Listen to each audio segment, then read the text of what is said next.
Hello there. How are you today? I am here to say happy Saturday and to welcome you to the end of week 1 and the beginning of module 2 if you're someone who wants to get started early. I want to take just a moment to do a recap, kind of a reflect back on where we've been. This has been a busy week for all of you. I know that you've been grappling with a lot in terms of getting grades in, and some of you are on hiring committees and starting new classes in the coming weeks, and not to mention your family responsibilities and lots of other stuff too.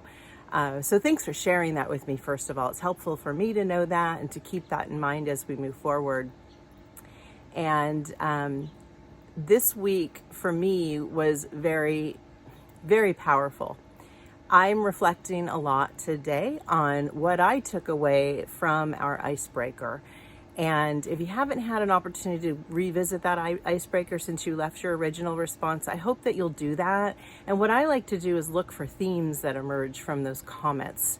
And I made some notes here about some words that I noticed being repeated.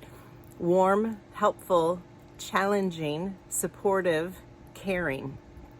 I also noted there were a lot of examples of educators who made unnecessary gestures. So things that they didn't have to do, but they did anyway. And that's actually linked up with the concept of kindness. People perceive that as kindness. So keep that in mind as we go through the class, because you're going to see that phrase kindness cues get repeated over and over again. And the other thing that I noted was that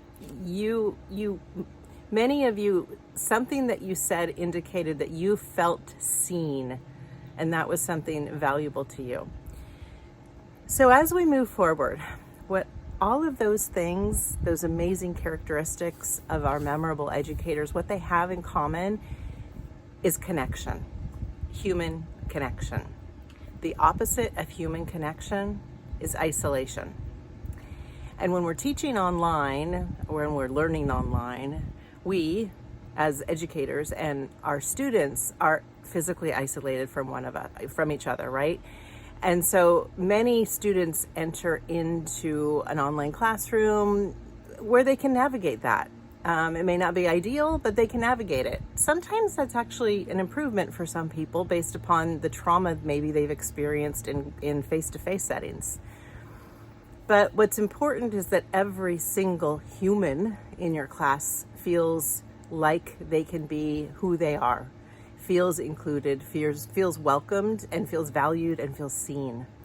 So that's a lot, because we don't naturally know how to construct our physical presence online. And that's what this class is going to help you learn how to do. So in module 2, where you're headed next, you're going to be focusing on becoming an approachable instructor online. Approachability is noted in the research as what students want most in STEM professors. So keep that in mind, and you're going to start dabbling with video next week, and some other exciting, interesting, reflective activities that you'll be engaging in. So I look forward to continuing this journey with you, and it's going to be a lot of hard work, but it's going to be worth it. And I'm here for you if you need me. Take care.